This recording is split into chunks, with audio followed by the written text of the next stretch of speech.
যে আচলতে আমি বোলা বস্তুটো কি, মই বোলা বস্তুটো কি। এই মায়া যতদিন থাকে বিদ্যমানে সংসার তাবত সৎরূপে করে জ্ঞান অব্যয় পরমপদ লাভ যদি করে তখনও সংশয় কোনো না থাকে অন্তরে। বিশাল জগৎ এই ঈশ্বরের সৃষ্ট, তাহাতে স্বয়ং তিনি আছেন প্রবিষ্ট। চিদ্রূপ পুরুষে আমি অবগত রই, আমি আত্মারূপ ও মায়াতীত হই। এমন প্রকার জ্ঞান মুক্তির উপায়, ইহা ভিন্ন মুখ্য গতি কেহ নাহি পায়। আমিতো কৈ দিওঁ আৰু কাৰোবাৰ লগত কিবা এটা ইফাল সিফাল হ'লে তোক চাই ল'ম, কিন্তু তোক চাই ল'ম বোলা কথাষাৰ ক'বলৈ যাওঁতে এবাৰ ভাবি নাচালোঁ মইনো কোন, মোক যে কোনে চাব সেই কথাটো এবাৰ ভাবি নাচালোঁ। এই আত্মজ্ঞানটোৱে হ'ল মুক্তিৰ একমাত্ৰ উপায়। আত্মজ্ঞান যেতিয়ালৈকে নহ'ব তেতিয়ালৈকে আমি মুক্তিৰ কথা ভাবিব নোৱাৰোঁ, আৰু মুক্তি আমাৰ সম্ভৱো নহয়। আত্মজ্ঞান বস্তুটো এটা জ্ঞানৰ বস্তু। এই জ্ঞানটো আমাৰ কিন্তু প্ৰথমতে ল'ব লাগিব। শ্ৰৱণ মনন ধ্যান এই সমুদয় জ্ঞানের সাধন রূপে অভিহিত হয়। জ্ঞানের দ্বারা জীব মুক্তি লাভ করে, ইহাতে সংশয় নাহি রাখিবে অন্তরে। যেতিয়ালৈকে আমি অজ্ঞানী হৈ থাকিম, অজ্ঞানী হৈ থকালৈকে আমি কিন্তু শুদ্ধ পথ চিনি নাপাম। শুদ্ধ পথ যদি চিনি নাপাওঁ তে আমাৰ মুক্তিৰ পথটো আমাৰ মুকলি হ'ব কেনেকৈ। গতিকে আমি নিজকে কি কৰিব লাগিব, আত্মজ্ঞানৰ যিটো জ্ঞান, নিজৰ যিটো জ্ঞান, মই কোন, আত্মা কি, আমাৰ দেহৰ ভিতৰত যে আমি যিটো কথা পাতি আছোঁ এইটোনো কোনে কথা পাতি আছোঁ বোলে মই, এই মই কোন আকৌ সমস্যা হ'লে সেইখিনিতে আমি এইখিনি কথা বুজিবলৈ চেষ্টা কৰিব লাগে। মই বোলা বস্তুটো কি। আৰু যেতিয়ালৈকে আমি আত্মজ্ঞান লাভ নকৰিম তেতিয়ালৈকে কিন্তু আমাৰ কি নহ'ব, মুক্তিৰ পথ খোল নাখাব। আমি যিমানবিলাক কৰি আছোঁ এইবিলাক ভেকু ভাওনা বুলি ধৰিব লাগিব তেতিয়া। কাৰণ এই জ্ঞান নোহোৱালৈকে আমি যিবিলাক কৰিম সেই ভেকু ভাওনাই, অজানিতে কৰিম ভুল ভ্ৰান্তিৰ মাজেদি। শুদ্ধ এটা হ'ব, ভুল চাৰিটা হ'ব। তেতিয়াহ'লে শুদ্ধ কৰি পেলাই যিখিনি আমি পুণ্য অৰ্জন কৰিলোঁ বা পাপ খণ্ডন কৰিলোঁ তাতকৈ অপৰাধ অৰ্থাৎ পাপ আৰু বেছিকৈ অৰ্জনহে হৈ গ'ল।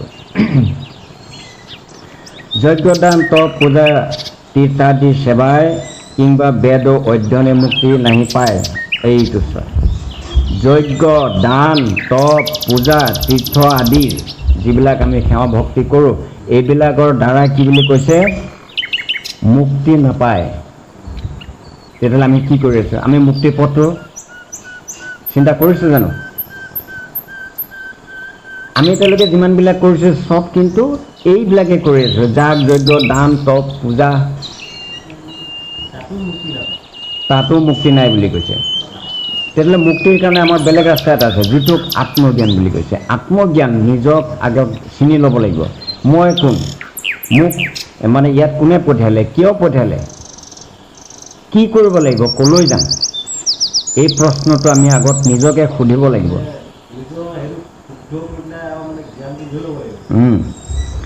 তেতিয়াহে মুক্তিৰ পথ খোল খাব। নহ'লে কিন্তু আমি যিমানবিলাক কৈছোঁ আমি ভাবোঁ কি দান দক্ষিণা কৰিলে আমাৰ পুণ্য হৈ যাব, মুক্তি পাই যাম। ভুল ধাৰণা। ইয়াত কি কৈ আছে, যজ্ঞ দান তপ পূজা তীৰ্থ আদি সেৱাই কিংবা বেদ অধ্যয়নে মুক্তি নাহি পায়। সম্ভৱ নহয়। তেতিয়াহ'লে মুক্তিৰ ৰাস্তা বেলেগ আছে। মুক্তি লাভে দ্বি প্ৰকাৰ কৰ্ম সুবিদিত, সকাম নিষ্কাম কৰ্ম নামে অভিহিত। দুটা চিষ্টেম আছে, এটা সকাম এটা নিষ্কাম। আমি যিবিলাক কৰ্ম কৰি আছোঁ আমি কিন্তু সকামী। সেইকাৰণে কয় বোলে আজি তোমাৰ ঘৰত ভকতক দেখিছোঁ কিবা পাতিছে নেকি, বোলে সকাম। সকাম, সৎকাম নহয়, সকাম। তাৰমানে সযোগ কাম, কাম মানে হ'ল বাসনা, ইচ্ছা কৰা, পাবলৈ ইচ্ছা কৰা, বাসনা কৰা। গতিকে সকাম মানে কি, কোনো এটা বস্তু পোৱাৰ আশাৰে কৰা যিটো কাম সেইটো হ'ল সকাম। কামনা সহ কৰা যিটো কৰ্ম সেইটোৱে সকাম। সেইকাৰণে কৈছে সকাম আৰু নিষ্কাম দুটা বস্তু আছে। সকামীসকলৰ মুক্তি নহ'ব, নিষ্কামীসকলৰহে হ'ব। আমি যে আজি আহি ঈশ্বৰৰ নামত যে মতি দিছোঁ কিছু সময়ৰ কাৰণে, আৰু ইয়াত বহি আমি বিভিন্ন ধৰণৰ যে ঈশ্বৰৰ কথাখিনি শ্ৰৱণ কৰিম, তাৰ পৰা আমাৰ কিবা এটা ফল হ'ব। কিন্তু ঘটনা হৈছে কোনোবা যদি ফল পোৱাৰ আশাৰে আহিছে, সেইটো সকাম। নিষ্কামভাৱে যোনে আহিছে যে মই কি পাম নাপাম সেইবিলাক মোৰ বিচাৰ্য বস্তু নহয়, কিন্তু ঘটনা হৈছে ঈশ্বৰৰ নামটো বা ঈশ্বৰৰ মানে কথাবিলাক শুনি শ্ৰৱণ কৰি কিবা এটা ভাল লাগে। মোৰ এইখিনি শ্ৰৱণ কীৰ্তন কৰিলে মোৰ মানে অন্তৰত কিবা এটা ক'ব নোৱাৰা আনন্দ জাগে। সেইকাৰণে মই ঈশ্বৰৰ নাম শুনো। তেওঁখিনি কিবা পাম, মোৰ এনেকুৱা এটা বিপদ হৈছে মোৰ ঘৰত। এতিয়া এনে কিন্তু কাৰো ঘৰত ভাগৱত পাঠৰ যোগাৰ নকৰে, গীতা পাঠৰ যোগাৰ নকৰে। ঘৰত যদি কিবা এটা অপায় অমংগলে দেখা দিলে, চোৱা চিতা কৰিবলৈ গ'ল, তাত ক'লে বোলে এনেকুৱা তেনেকুৱা লেঠা লাগি আছে, গতিকে 10জন নহ'লে অন্ততঃ 2জন ভকত মাতি আনি গীতা পাঠ কৰাব লাগিব, আৰু ভকতক মানে খুৱাই বুৱাই দান দক্ষিণা কৰিলে এইটো দুখ কাটা যাব। তেতিয়াহে গৈ ভকতৰ চৰণত ধৰিছোঁ যে মোৰ ঘৰত অমুক দিনাখন আপুনি অলপ চৰণ ধূলা দি এনেকুৱা ধৰণৰ আয়োজন এটা কৰিছোঁ, তাত মানে এখন্তেক থাকি মোক অলপ কৃতাৰ্থ কৰিব। এনেতো পাতা নাছিলে। সেই যে কি কৰিলে, মনত এটা আশা লৈ যে ভকতৰ চৰণত ধূলা পৰিলে মানে মোৰ বিপদটো কাটিব, অমংগল দূৰ হ'ব, তেতিয়াহে মংগল হ'ব ঘৰত। এইটোৰ আশা, এইটো সকাম। আশা লৈ পেলাই কৰা কামেই হ'ল সকাম। আৰু এটা হ'ল নিষ্কাম। তেখেতৰ ঘৰত কিবা মানে অমংগল দূৰ হ'ব, তেখেতৰ ঘৰত মানে মংগল সৃষ্টি হ'ব বা মংগল উদ্ভৱ হ'ব, নাইবা এই ঘৰত বেমাৰ আজাৰ চলি আছে, কোনো এটা মানে চিকিৎসাও মানে সেইবোৰ মানে আৰোগ্য কৰিব পৰা নাই, গতিকে এই বেমাৰটো ভাল হ'ব, এনেধৰণৰ মনোভাৱ লৈ তেখেতে কৰ্ম কেতিয়াও নকৰে। সেইটো হ'ল নিষ্কাম। সকাম যজ্ঞাদি কৰ্মে চিত্ত শুদ্ধি কৰে, ক্ৰমে নিষ্কামতা লোভী মুক্তি পথ ধৰে। সেয়া কি কৈছে, সকাম যজ্ঞাদি কৰ্মে চিত্ত শুদ্ধি কৰে, ক্ৰমে নিষ্কামতা লোভী মুক্তি পথ ধৰে। ঈশ্বৰৰ কৰ্মৰ লগত জড়িত হৈ থাকোঁতে প্ৰথমতে চবেই সকামীয়ে হয়, কিন্তু এই সদায় যেতিয়া ভকতৰ সংগ কৰে, কৰোঁতে কৰোঁতে এটা সময়ত কিন্তু মানে এই জ্ঞানটো আহি যায়।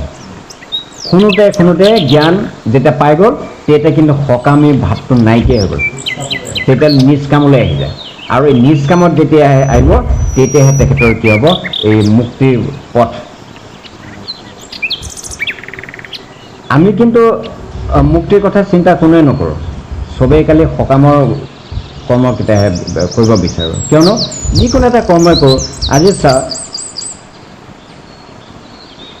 নামঘৰত বা হৰি মন্দিৰত পাঠ চলি থাকিলে তাত ভকতক আমি বিভিন্ন ধৰণে মানে টানি আজুৰি আনিবলগীয়া হয়।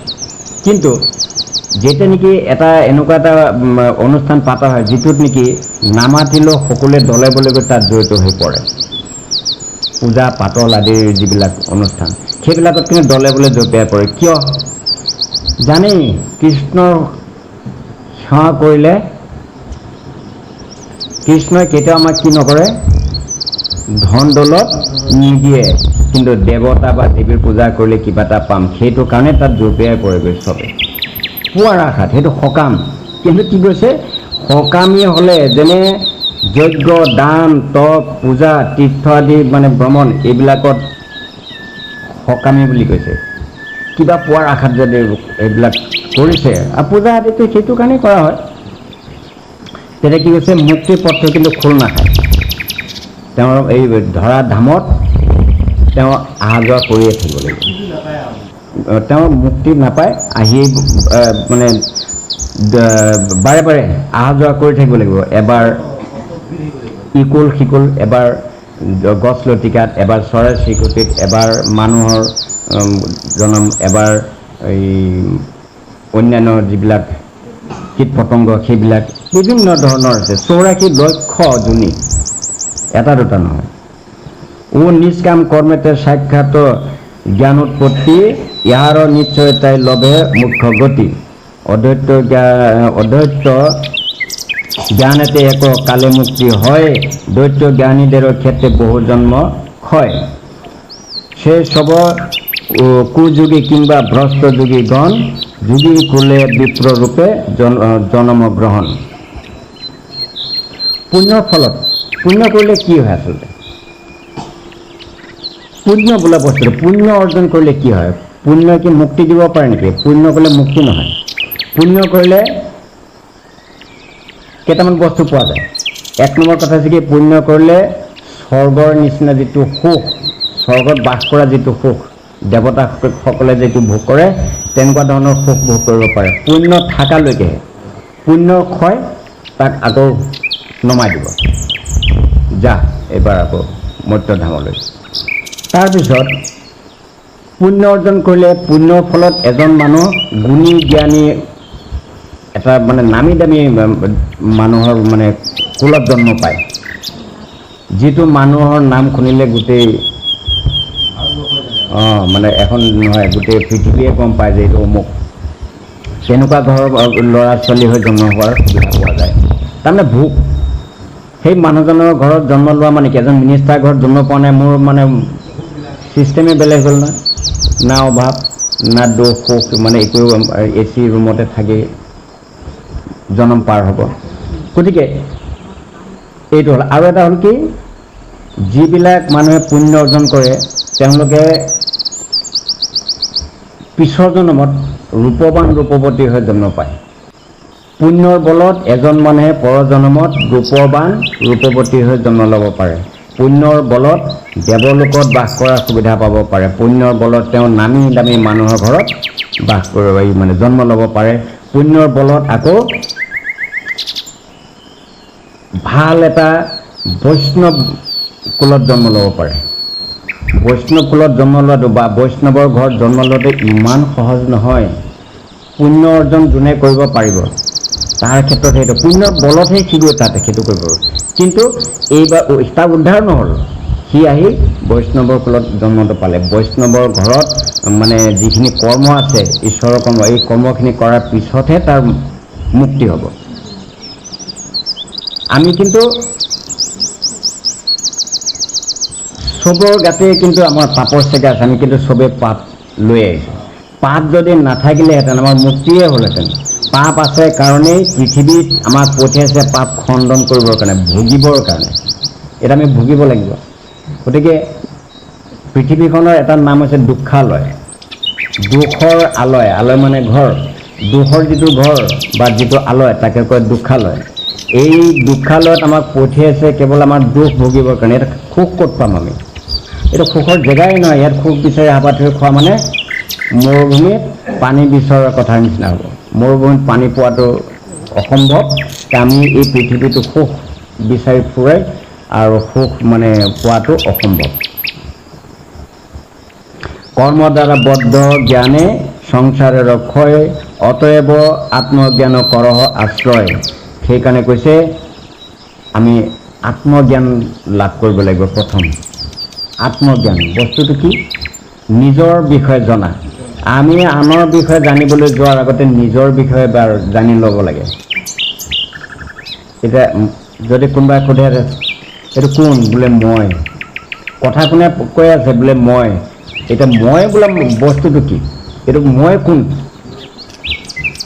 এই যে আজি যিটো নাম মোৰ বুলিয়ে নহয় প্ৰত্যেকজন মানুহৰ একো একোটা নাম আছে এই নামটোৱে জানো সেই আত্মাটোৰ নাম নেকি এই দেহটোৰ ভিতৰত থকা সময়খিনিলৈকেহে সেই নাম কিন্তু মানুহ যেতিয়া মৰি যাব সেইদিনাখনৰ পৰা সেই আত্মাটোৰ নাম কিন্তু সলনি হৈ গ'ল নাম বিহীন হৈ গ'ল নাম নাই আৰু আকৌ গৈ পেলাই যেতিয়া ছাগলীৰ ঘৰত জন্ম হ'ব তেতিয়া হয়তো তাৰ নাম আকৌ বেলেগ আহিব ছাগলীৰো নাম আছে আজিকালি কুকুৰৰ নাম আছে মেকুৰীৰ নাম আছে কতৰ মানে নাম দি কুকুৰ মেকুৰীক মাতে গৰুকো মাতে এতিয়া এই আত্মজ্ঞান অৰ্থাৎ যিটো আমাৰ যিটো জীৱটো জীৱাত্মা যিটো এই আত্মাটোৰ বিষয়ে কিন্তু আমি শুদ্ধ জ্ঞান ল'ব লাগিব এই জ্ঞানটো যেতিয়ালৈকে নহ'ব তেতিয়ালৈকে আমাৰ মনৰ পৰা অহংকাৰ নুগুচিব, হিংসা নিন্দা নুগুচিব।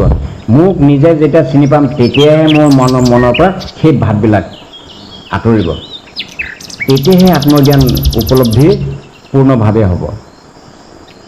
আত্মজ্ঞানে যাহাৰা অনধিকাৰী হয় তাহাৰাই জগতে অজ্ঞানী পৰিচয় হইয়া। আত্মজ্ঞান যাৰ নাই কৈছে আচল অজ্ঞানী সেইকেইটাই। অন্তৰে কামনা লুপ্ত হয়েছে যাহাৰা জীবদ অবস্থায় অমৃত তত্ত্ব লাভ তাৰ যাহাৰ তাৰ। অমৃত বুলি ক'লে কোনটো বুজি পাওঁ? সাগৰ মন্থনৰ খবৰ যে ওলাইছিলে সেইটো অমৃত বুলিহে বুজি পাওঁ। কিন্তু ইয়াত কি কৈছে যে অমৃত মানে এনেকুৱা এটা বস্তু যিটো খালে মানুহৰ কি হয়, মৰণ গুচি অমৰ হৈ যায়। তে আমিও এটা এনেকুৱা এটা সুযোগ পাইছোঁ, আমাৰ মাজতো অমৃত পৰি আছে, আমি অমৃতটো কিন্তু পান কৰিব পৰা নাই। এই অমৃত পান কৰিলে আমিও অমৰ হ'ব পাৰিম। বোলে তেতিয়াহ'লে কি মই নমৰিম নেকি? অমৰ হ'লেতো নমৰে, তেতিয়াহ'লে কি নমৰিম নেকি? সেইটো অমৃত অমৰ কথা কোৱা নাই। অমৰ কোনটো কৈছে?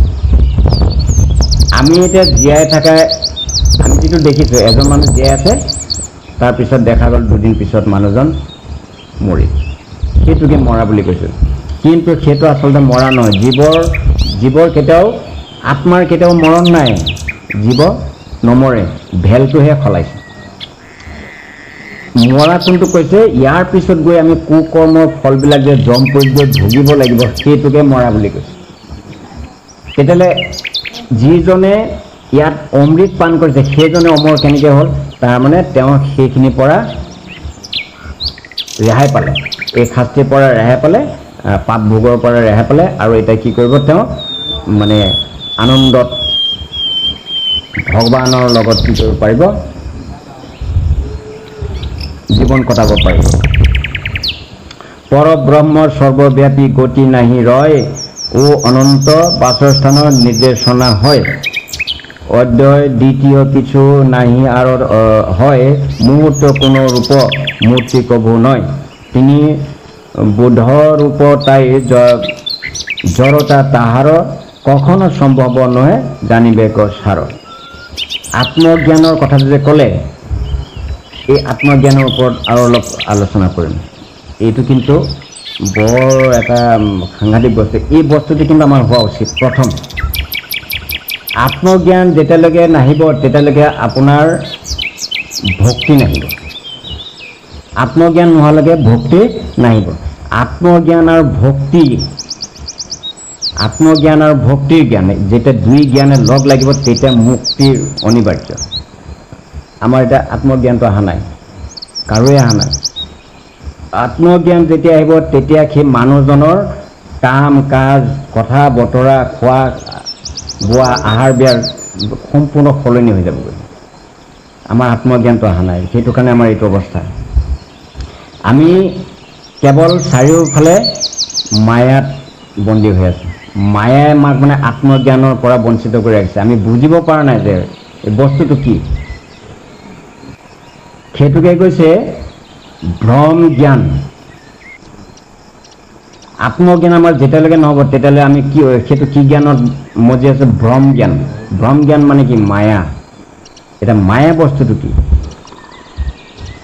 গর্ভে ছিলাম, যুগে ছিলাম, ভূমে পড়ে খেলাম মাটি, ওরে ধাত্রে কেটেছে নারী, মায়ার বেরি কিসে কাটে। যেটা গর্ভত আছিল নারীয়ে ভুঁড়ি আমাক কি কৰি ৰাখিছিলে? মেৰে ৰাখিছিলে, মেৰ খাই আছিলোঁ। তাৰপিছত যেতিয়া জন্ম হ'লোঁ, জন্ম হোৱাৰ পিছত ধাত্ৰীয়ে কৰিলে কি? ঘাইগৰাকীয়ে বা চিভিলত যিসকল হৈছে তেখেতসকলক নাৰ্ছে নাৰীটো কাটি দিলে। আমি মানে সেই যিটো নাৰী আমাৰ দেহৰ মাজত পাক খাইছিলে সেইটোৰ পৰা ৰেহাই পালোঁ।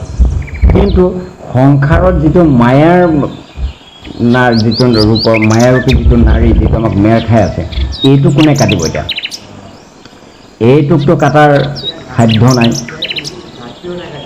এইটোতো আৰু কোনো দেখা পোৱা বস্তু নহয়, এতিয়া কাটিব কেনেকৈ? গতিকে এই মায়াৰ জৰিডাল কাটিবৰ কাৰণে আমি নিজে নিজে ইয়াত চেষ্টা কৰিব লাগিব। আৰু সেইটোৱেই হ'ল আমাৰ জ্ঞান। কি জ্ঞান? আত্মজ্ঞান ৰূপী যদি কোনোবা মানে হেৰি সৃষ্টি পাইছে দ্বাৰা পুত্ৰ পৰিবাৰ তুমি কাৰ কে তোমাৰ এই যে আমি যে সংসাৰত এতিয়া সংসাৰ পাতিছোঁ